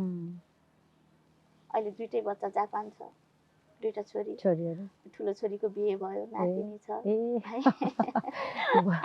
आमा भन्दै आउँछ पसलमा नातिनी। साउको भन्दा ब्याजको माया भनेको यही रहेछ। माया लाग्छ धेरै है। त्यो आमाहरूको माया हराइसक्यो, अनि बच्चाप्रति गइसकेको छ माया। आमा भन्दै पसलमा आउँछ क्या। अनि सानो ड्रेस बनाइदियो भने मेरो आमाले बनाएको ड्रेस हो यो भन्ने त्यस्तो। त्यसपछि अब यस्तै गरेर लास्टमा हामी कानुनी प्रोसेसबाट अलग हुनु पर्यो क्या। अनि उहाँले सहजै मान्नुभयो? असह्य भयो। उहाँले त के भन्नुहुन्थ्यो, कम्प्रोमाइज गरौँ। उहाँलाई म अझै पनि दोष दिन्न है फेरि। होइन उहाँको चाहिँ सक्यो नि त, सक्यो। तपाईँले सबै संरक्षण गर्नुभएको छ, सम्हाल्नु भएको छ होइन। त्यसपछि उहाँको आफ्नो जब पनि सकियो, जवानी पनि सकिँदै गयो। त्यो थिङ्किङ लेभलबाट उहाँ आउट भएर फेरि आफ्नै रियल फर्ममा आउनुभयो। अनि उहाँलाई रिग्रेट पनि भयो थियो होला, त्यही भएर फेरि गरौँ भन्नेतिर थियो। तर तपाईँको मन त भरियो नि त। म त असह्य भयो क्या। भयो नि त। कति सहनु हो। 15 वर्ष मैले सहँदा सुध्रिला कि मलाई बुझ्ला कि त्यही भएर सुध्रिनलाई त ऊ बिग्रेको त होइन कि, मलाई बुझ्ला कि होइन श्रीमतीको भूमिका यो हो, यो मान्छेको साथ पाएँ भने म अझै माथि जान्छु होइन। मलाई श्रीमती मिल्यो भने के हुँदैन। पार्टनर त हो नि, पार्टनर मिल्नु पर्यो नि। चाहे श्रीमती होस्, चाहे बिजनेसमा होस्, जेमा पनि होस् कि त्यो मिलेन भने त घाटै सब। त्यो बुझ्ला कि भन्दा 15 वर्ष बिताएपछि 16 वर्षमा मैले असह्य भएर कानुनी प्रोसेस गरेर म अहिले सिङ्गल आमा, जिम्मेवारीबाट पनि उम्किनु भयो। सिङ्गल आमा। अब छोराको लागि सब थोक गरेको। अहिले जति पनि यो मैदानमा उत्रेछु, लडेछु, भिडेछु, फेरि लड्छु, फेरि उठ्छु होइन। कतिपय कुराहरूले आर्थिकले नभ्याउला होइन, कति पारिवारिक कति त ऋणहरू होला, लोन होला ब्याङ्किङदेखि लिएर हरेक कुरामा अझै पनि लड्दै उड्दै के को लागि त? सन्तानको लागि। अब एउटा सन्तानलाई, 2टा सन्तान त जापानमा सेटल भइसक्यो। एउटा सन्तानलाई मैले सेटल गर्न सकेँ भने अनि मेरो जिम्मेवारी सक्यो। म अनि त्यसपछि आनन्दले खुट्टा तानेर बस्ने हो बहिनी। कति मैले बाहिरबाट हेर्दाको घिसिङ दिदी अनि अहिले तपाईँसँग कुरा गर्दाको एकदमै धेरै म त स्पिचलेस नै भइरहेको छु। मलाई लागिरहेको छ म तपाईँलाई मात्रै सुनाउँ कि तर अब यसरी पनि हुँदैन, समयको पाबन्दी छ यहाँ होइन। हामीले 1 घन्टा अलमोस्ट हुन लागिसक्यो होला। लामो भयो हजुर, समय। फेरि तपाईँको कुनै पनि कुरा यस्तो छैन, हाम्रो टेक्निसियन भाइ चाहिँ हुनुहुन्छ, काट्नुपर्ने एडिट गर्नुपर्ने मलाई लाग्दैन आज यो एपिसोडमा केही छ होइन। दिदी फर्केर जीवनलाई हेर्नुभयो भने के पाउनुहुन्छ? जीवनलाई फर्केर हेर्दाखेरि बहिनी यस्तै हो, जीवनमा जन्म लिएपछि मृत्यु अवश्य छ। बिचको जीवनयापन गर्ने समयमा कति राम्रा मान्छे ठोकिए, कति नराम्रा मान्छे ठोकिए, कतिले भला आदमी भन्यो होला, कतिले नराम्रो भन्यो होला होइन। त्यस्तै हो, राम्रो मान्छे ठोकिन्छ राम्रो पाठ सिकाएर जान्छ, नराम्रो मान्छे ठोकिन्छ नराम्रो पाठ सिकाएर जान्छ। हामी सिक्दै सिक्दै अभ्यास गर्दै गर्दै जीवनको अन्त्य पुग्छौँ र हाम्रो अझ पनि अभ्यास सकिँदैन। जीवनको पाठ त्यस्तो पाठ रहेछ क्या, सिकाइ जीवन भनेकै सिकाइ। अनि यो बिचमा हामीले आफूलाई जति पोजिटिभली राख्न सक्यो त्यति तपाईँ हेल्दी, चार्मिङ अनि एनर्जेटिक, तपाईँलाई काम गर्न उत्साह लाग्ने। तपाईँ जति अरूमा दोषारोपण गर्दै गर्दै जानुहुन्छ त्यति तपाईँको सबै थोक नेगेटिभ भाइबमा गइरहेको छ। त्यस्तै त्यो त त्यही भएर तपाईँलाई त्यो थट कहिले आएन? मलाई त बहिनी मैले नराम्रो अहिले पनि तपाईँले बार मसँग कुरा गर्दा म दोषै दिँदैन, आमाको स्टोरीमा पनि दोषै दिँदैन, मेरो आप्पा पनि ठिक आमा पनि ठिक होइन। हजुर, मेरो श्रीमान पनि ठिक, मेरो घर फ्यामिली पनि ठिक, म त छु नै, म त छु नै। मलाई त म आफूलाई नराम्रो त म कहिले पनि भन्दिनँ। अनि अरूलाई पनि नभन्ने कि? अरूलाई किन भन्नु हो नि, उनीहरूको त सोच, उनीहरूको सोचमा भर पर्ने कुरा हो। मान्छे गलत होइन, सोच गलत हो, समय पनि गलत हो, समयले पनि त्यस्तै त्यस्तै माहौल बनायो होला। त्यस्तै हो जीवन। एकदम धेरै कति कुरा सुन्न मन थियो कि दिदी। अलिकति कुरा तन्काउँछु है। यो बिचमा जब बिजनेस सुरु गर्नुभयो तपाईँले, फ्रेस हाउसदेखि लिएर तपाईँको यो के अरे हाम्रो पिपल चौताराको सानो एउटा कपडा घिसिङ कलेक्सनदेखि लिएर फेरि आएर चौबन्दी फेसन बुटिकदेखि लिएर होइन, यो गर्दै गर्दा तपाईँलाई साथ दिने, सपोर्ट गर्ने साथीभाइहरू कति भेट्नुभयो, कति गुमाउनु भयो, कति साथीभाइहरूबाट तपाईँले विश्वासघात पाउनुभयो र कतिबाट विश्वास गर्नुभयो? एकदम सर्ट एन्ड स्विटमा भन्नुहोस् दिदी, किनभने यो जीवनको आफन्तीहरूले साथ छोडिसके कि। आफन्तीको त 10 सम्म मात्रै हुन्छ रोल, मलाई लाग्छ है। कक्षा 10 पढ्दासम्म आमा बाउ भाइ बहिनी आफन्ती, त्यसपछि जोसँग हामी विवाह गरेर जान्छौँ हामी छोरी मान्छेहरू, श्रीमान, त्यही श्रीमान पनि साथमा भएन भने त्यसपछि चाहिँ बाहिरीहरूको साथ बोकेर हिँड्नुपर्ने हुन्छ। त्यो बेलामा तपाईँले यो साथको अलिकति परिचय गर्नु पर्यो भने कसरी गर्नुहुन्छ? साथ मैले बिजनेस, यो चौबन्दी बिजनेस सुरु गर्ने बेलामा मैले आड भरोसा पाएको भनेको यो घरेलु महासङ्घ, नेपाल घरेलु तथा साना उद्योग होइन। त्यहाँ म जिल्लाको सदस्यमा पसिसकेपछि त्यहाँ हाम्रो मधु खड्का अध्यक्ष हुनुहुन्थ्यो, मिस मधु खड्का, उहाँकै उसबाट म जिल्लामा प्रवेश गरेँ। त्यस पछाडि म भर्खर स्टार्ट पसल सुरु गरेको होइन। अनि कता उहाँले भन्नुभयो, अर्चनाजी तपाईँलाई थाहा छ कि छैन, महिलाहरूको हितमा के अरे यो एकदम कम ब्याजमा सरकारले, राज्यले स्वरोजगार लोन दिएको छ अरे भन्ने कुरा सुने पछाडि उहाँले कुरा राख्नुभयो। मैले फाइल रेडी गरेँ, मसँग ब्यालेन्स पनि थिएन है, कति गाह्रो। त्यस पछाडि म सिधै एउटा ब्याङ्कमा गएँ, त्यहाँ ब्याङ्कबाट सफल हुन सकेन। अनि स्ट्यान्डर्ड चार्टरको ढोका ढकढकाएँ ब्याङ्कलाई, भने पछाडि यस्तो सहज रूपमा मैले लोन प्रदान गरेँ 10 लाख। पहिलो लोन थियो होला त्यो? पहिलो, मेरो जीवनको पहिलो लोन। अनि त्यस पछाडि त्यहाँबाट त्यो 10 लाखबाट मैले स्टार्ट गरेको। दर्ता मात्रै देखाएको थिएँ, खालि एउटा 6 भन्ने ठाउँ मात्रै देखाएको थिएँ। अनि त्यो 10 लाख लोनबाट मैले स्टार्ट गरेँ। त्यस पछाडि यति सहज भयो, मलाई यति सहज भयो काम गर्न। अहिले पनि म हाम्रो घरेलु महासङ्घको पूर्व अध्यक्ष, निवर्तमान अध्यक्ष मधु खड्का, मिस मधु खड्कालाई पनि धन्यवाद दिन चाहन्छु, प्लस स्ट्यान्डर्ड चार्टर ब्याङ्कलाई म एकदमै कृतज्ञता छु। पत्याउनु ठुलो कुरो हो नि तपाईँको त्यो समय अनुसार त, अवस्था अनुसार, कोभिडको बेलामा अनि त्यो गाह्रो अवस्थामा। त्यहाँदेखि त्यस पछाडि अहिलेको पिरियडमा त्यो बेलामा र अहिलेको पिरियडमा साथीभाइको माया ममता त्यत्तिकै राम्रो छ होइन। आफू फुल हो त सबैलाई फुलै देखिन्छ क्या बहिनी। मैले होइन फुलको आँखामा फुलै संसार यो भनाइ एकदम चर्चित छ एकदम आनी छोइङ डोल्माको उहाँको यो गीत एउटा उहाँको यो शब्द भाव होइन सबैको मनमा झल्किन्छ। फुलको आँखामा फुलै संसार। म राम्रो छु, मेरो आफन्त म प्रति हेर्ने नजर पनि राम्रो होला भन्छु कि म चाहिँ। अनि अहिलेको अवस्थामा चौबन्दी बुटिक अहिले यो लेभलमा पुग्नलाई एउटा सहकारी संस्थाको ठुलो हात छ है। म नाम सहितै भन्न चाहन्छु। हजुर। उहाँको एक फेरि भर्खर सुरुवात हो कि स्टार्टिङ पाइलाहरू हो उहाँहरू पनि है। अहिले 3 वर्षको यो के भन्छ साधन सभा सकेर 4 वर्षमा टेक्नु भएको छ। भरोसा बहुउद्देश्य सहकारी संस्था लिमिटेड है। उहाँहरूले यस्तो राम्रोसँग मार्केटमा नाम कमाउनु भएको छ नि, भरोसा बहुउद्देश्य सहकारी लिमिटेड संस्था। यस्तो राम्रो काम हामी एउटा उद्यमी महिलालाई त झन् A ग्रेडमा राखेर 1 नम्बरमा राखेर महिलालाई साथ सपोर्टको जरुरी हुन्छ। यो संस्थाले साथ सपोर्ट गर्नुपर्छ। यस्तो राम्रो लगानी लगाउनु भएको छ। उहाँहरू हुन्थेन भने सायद म अहिले अगाडि बढ्न पनि सक्दैन होला कि। संस्थालाई त्यत्तिकै हाम्रो पनि सपोर्ट, फेरि सपोर्ट त दोहोरै हुन पर्यो हैन। हामी एउटा पब्लिक नभए उहाँहरूले कसरी संस्था चलाउने हैन। एउटा के अरे हामी एउटा कस्टमर भएर उहाँहरूलाई साथ दिएका छौँ भने उहाँहरू एउटा गार्जेनको रूपमा यस्तो राम्रो संस्थाले साथ दिनुभएको छ। फेरि पनि सहकारी भरोसा सहकारीलाई मेरो हृदयदेखि धन्यवाद र कृतज्ञता ज्ञापन गर्न चाहन्छु। यति साथ सपोर्ट छ बहिनी, म भनेर शब्दमै छैन, शब्द नै अपुग्दैन होला।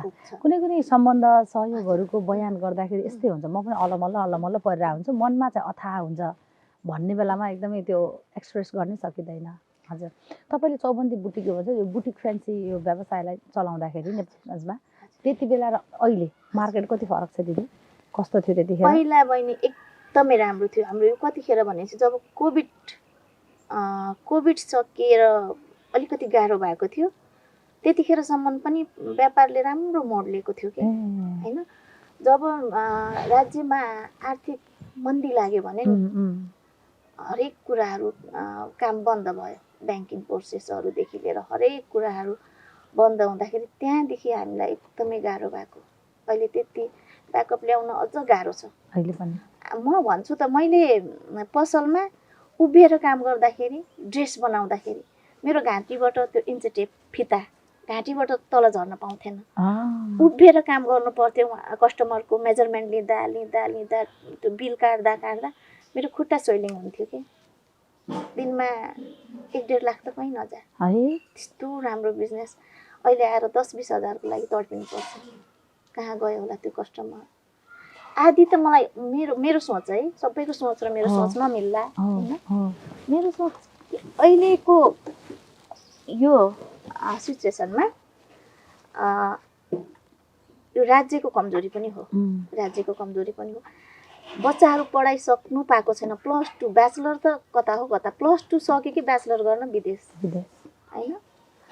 अनि लाउने उमेर, खाने उमेर, रहर उमङ्ग भएको त अहिलेको टिनेज बच्चालाई हो नि त। त्यो बच्चाहरू जम्मै विदेश। अनि लाउने खाने कसले? अनि अलिकति म्याच्योर हैन 35-40 वर्षको हुनुहुन्छ अभिभावक, त्यही बच्चाको मम्मीहरू बाबाहरू, उहाँहरूलाई पनि 1-2 वर्ष पछाडि तान्नुहुन्छ उतै। अनि कसले यहाँ व्यापार बिजनेस कस्तो गहिरो कुरा गर्नुभयो। अनि व्यापार बिजनेसमा कताबाट डबल हुने, हात के अरे बढाउने हैन। अलिकति फ्यामिली पुरै होल फ्यामिलीलाई अलिकति घरमा के कार्यक्रम पर्यो, फ्यामिलीलाई सपिङ गर्नु छ, एक बित्तामा भारत छ बोर्डर। हाम्रो पीडा है यो व्यापार। यो तपाईँले भनिरहँदाखेरि तपाईँको पीडालाई मैले यहीँ थाती राखेँ। मलाई लाग्छ अडियन्सले बुझ्नुभयो, मैले पनि बुझेँ। तपाईँले भनिरहँदाखेरि अहिले हामी चुनावी माहौलमा छौँ। अहिलेको जति पनि उम्मेदवारहरू हुनुहुन्छ, अबको हाम्रो उम्मेदवारी अथवा अबको हाम्रो एजेन्डा भनेको देशमै स्वरोजगार सिर्जना गर्ने, युवालाई चाहिँ देशमै राख्ने भन्ने छ। अब तपाईँले राजनीतिबाट अछुतो हुन तपाईँ पनि पाउनुहुन्न, किनभने मतदाता त कुनै न कुनै उसलाई तपाईँले मतदान गर्नै पर्ने हुन्छ। राजनीतिक रूपमा माहौल त्यो क्रिएट गरेर जुन उम्मेदवारी घोषणा गरेर जुन चुनावी घोषणापत्र बोकेर हिँड्नु भएको छ त्यो उम्मेदवारहरू कस्तो आउनुपर्छ र कसरी उनीहरूले काम गर्नुपर्छ र अबको यो अहिले जेनजी आन्दोलन पछिको जुन चुनावी माहौल छ यो आन्दोलन पछिको मतदाताहरूले कस्तो उम्मेदवारलाई जिताउनुपर्छ थोरै भनिदिनु नि त ताकि तपाईँको बिजनेसलाई पनि सपोर्ट होस् होइन एकदम राम्रो कुरा निकाल्नु भयो मलाई पहिलो कुरा त राजनीतिको रह पनि थाहा नभएको मान्छे म राजनीतिक लाइनमा नछिरेर होला मलाई राजनीतिको रह पनि थाहा छैन यसरी मेरो विचार राख्दाखेरि अहिलेको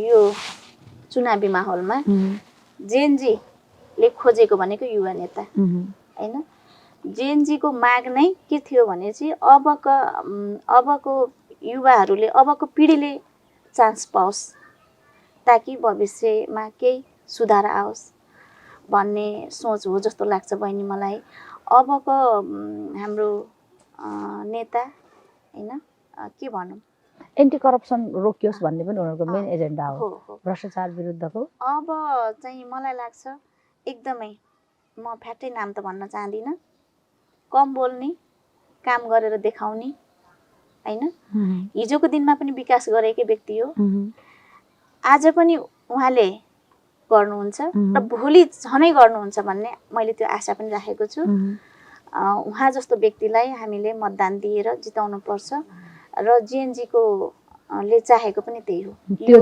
चाहिँ देशभरिबाट जहाँबाट उठ्नु भएको सबै उम्मेदवारमा तपाईको भनाइ लागु हुन्छ हजुर अबको युवालाई पालो दिनुपर्छ भन्ने हाम्रो जेएनजीको भनाइ पनि हो मेरो भनाइ पनि म त्यतिमै टुङ्गाउँछु विकासलाई अलिकति प्राथमिकता दिने विकास भएपछि नै युवाहरू आफ्नै देशमा रोकिन्छन् सरकारले स्वरोजगार धेरै लिएर आएको छ नि अनुदानका कुराहरू त त्यो कसले चलाउने त त्यो चलाउने मान्छे छैन कस्तो राम्रो कुरा हजुर दिदी अब हामी अन्त्यमा छौँ अन्त्यमा एउटा एन्टरप्रेन्योरशिप एउटा महिला उद्यमी बन्नका लागि महिला अझ उद्यमी मात्रै होइन उसले उद्योग सञ्चालन गरेर अझ धेरै महिला कामदारहरू अथवा कामदारहरूलाई रोजगार दिने त्यो लेभलको महिला उद्यमी बन्नका लागि के गर्नुपर्छ जीवनले हन्डर ठक्कर सबै दिन्छ सबैलाई दिन्छ सबैसँग आफ्नो आफ्नो कथा छ इभन मसँग पनि होला होइन तर पनि हामी कस्तो परिस्थितिबाट उठेर माथि आउनुपर्छ र परिस्थितिलाई कसरी ह्यान्डल गर्नुपर्छ एक लाइनमा अथवा तपाईँलाई भन्न मन लाग्यो जति लाइनमा भनेर यो कुराकानी सकाउँ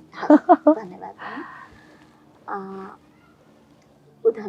उद्यमीको कुरा निस्क्यो होइन उद्यमी मलाई त मैले आफूले गरेको काम र कार्य होइन मेरो कर्म मैले नेपालमै रहेर आफ्नो देशमै रहेर म आफूले जानेको काम मैले आफूले जानेको सिप मैले अरूलाई दिन पाऊँ र अहिलेको पिँढी अहिलेको बच्चाहरू नेपालमा बस्न पनि चाहँदैन उनीहरू पढाइसक्यो कि विदेश जाउँ बाहिरै गरौँ त्यो यहाँ बस्ने माहौल पनि राज्यले दिएको छैन सुविधा नभएर पनि हो त्यो बच्चाहरूलाई दोष दिनु पनि हुँदैन मलाई चाहिँ एउटा उद्यमी महिला हुनुमा के गर्व लाग्छ भने मैले अहिले आफ्नो यो चौबन्दी बुटिकभित्र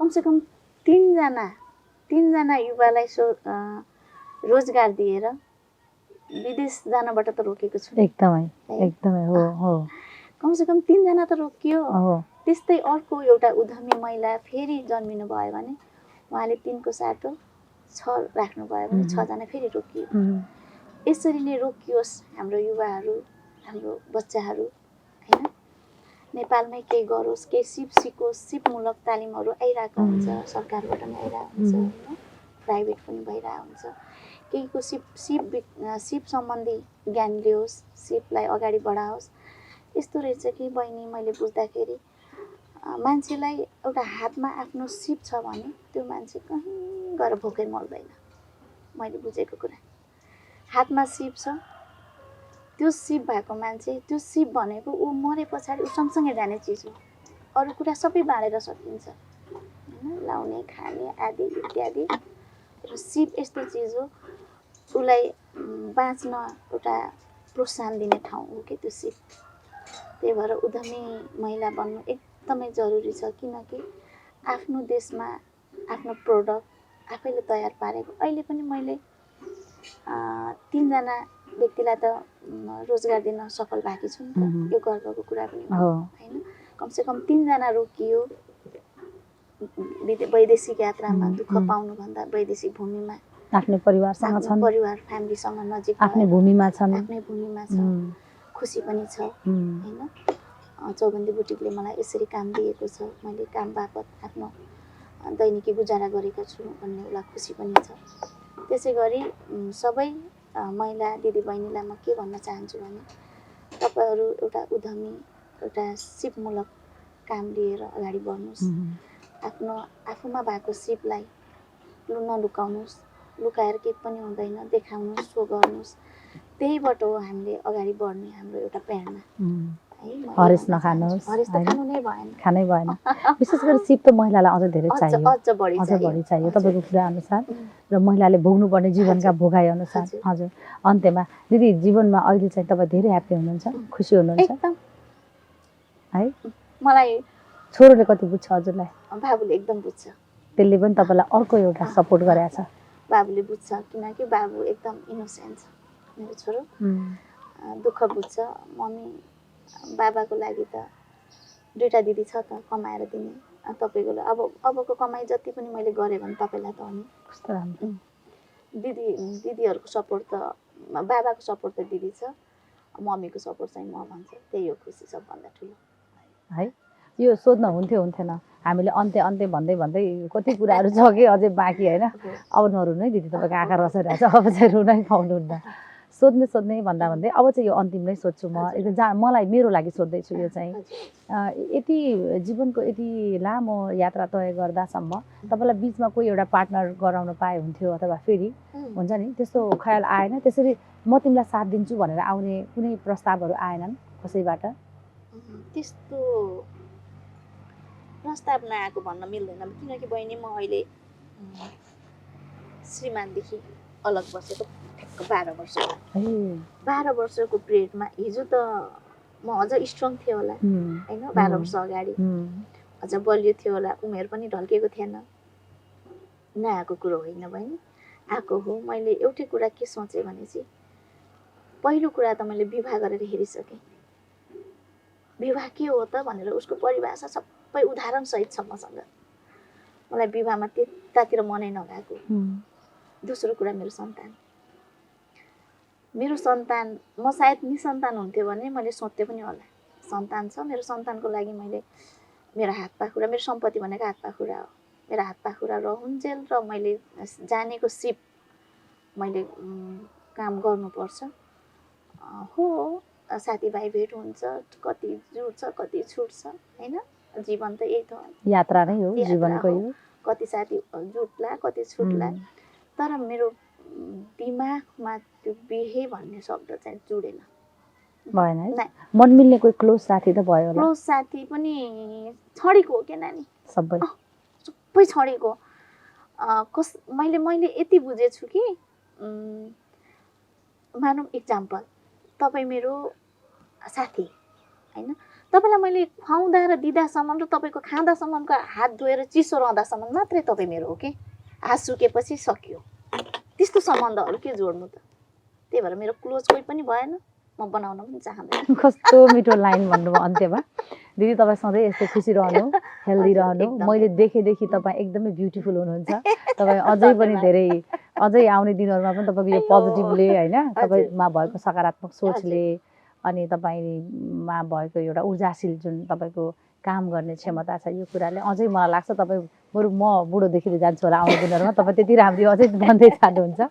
अनि समय दिनुभयो दिदी, सबभन्दा राम्रो त त्यसको लागि धन्यवाद। र म एकदमै धेरै आभारी छु आजको यो समयको लागि। पोस्टकार्डमा यसरी बोल्ने मौका पाएँ, बोल्ने मौका पाएँ, आफूले तितो मिठो भोगाई सेयर गर्ने मौका पाएँ, त्यसमा पनि एकदमै मेरो बहिनीलाई एकदमै धेरै धेरै धन्यवाद। आगामी दिनहरूमा फेरि बोल्दै गरौँला, भेट्दै गरौँला। मेरो यो पोडकास्टको थोरै भनिदिउँ, द फार्मले यसलाई पनि स्पोन्सर गरेको छ। अनि हाम्रो यो पोडकास्टको चाहिँ उद्देश्य के हो भने दिदी, हामी सेलिब्रिटीलाई यो पोडकास्टमा ल्याएर गन्थन मन्थन गराउँदैनौँ, किनभने सेलिब्रिटीको त धेरै कुरा सुनिसकेका छ होइन। हामी तपाईँ जस्ता सेलिब्रिटी जो हिडन हुनुहुन्छ उहाँहरूको कुरा चाहिँ ल्याएर पब्लिसिटी गरेर ओहो मैले देखिरहेको फेस हो नि यो त, ओहो मैले त उहाँलाई देखिरहेको हो नि, यस्तो पो रहेछ स्टोरी भनेर एउटा प्रेरणा, एउटा उत्प्रेरणा तपाईँहरूको स्टोरीबाट मिलोस् भनेर मेरो पोडकास्टको थलो चाहिँ तपाईँहरू जस्तो सङ्घर्षबाट सफलता प्राप्त गरेको व्यक्ति र सङ्घर्ष गर्दै गरेको पनि व्यक्ति पात्रलाई म छनौट गर्ने गर्छु। अनि आज तपाईँ पर्दिनु भयो, म फेरि पनि धन्यवाद दिँदै यो कुराकानीलाई यहीँ सकाउनुभन्दा पहिला द फार्मले नै हामीलाई एउटा आउने गेस्टलाई एउटा उपहार स्वरूप केही कुरा सुम्पिने भनेर द फार्मको तर्फबाट र मेरो आफ्नै बियोन्ड लिमिट्स विथ चिदिराको तर्फबाट छ। दिदीलाई म यही कप नै हस्तान्तरण गर्न चाहेँ दिदी। यो तपाईँलाई यो तपाईँको उसमा म पसलमा आउँदा देख्न परोस् है। धन्यवाद बहिनी, कति राम्रो, ठिक छ है, थ्याङ्क यू। ल हाम्रो द फार्मलाई पनि मैले धन्यवाद दिनुपर्छ यो मौका, यो गिफ्ट। अनि यो बियोन्ड लिमिट्स यो क्षितिजा लेखेको चाहिँ हजुर यो भनौँ न यतापट्टि फर्काएर देखाइदिन्छु मेरो क्यामेरामा। यो चाहिँ मेरो कार्यक्रमको नाम हो। हजुर फेरि युट्युबमा तपाईँले गएर हेर्नुभयो भने हजुर यो युट्युबमा चाहिँ तपाईँहरू सबैजना जानु होला हेरिरहनु। हस्, थ्याङ्क यू दिदी। ल धन्यवाद। हस् हस्।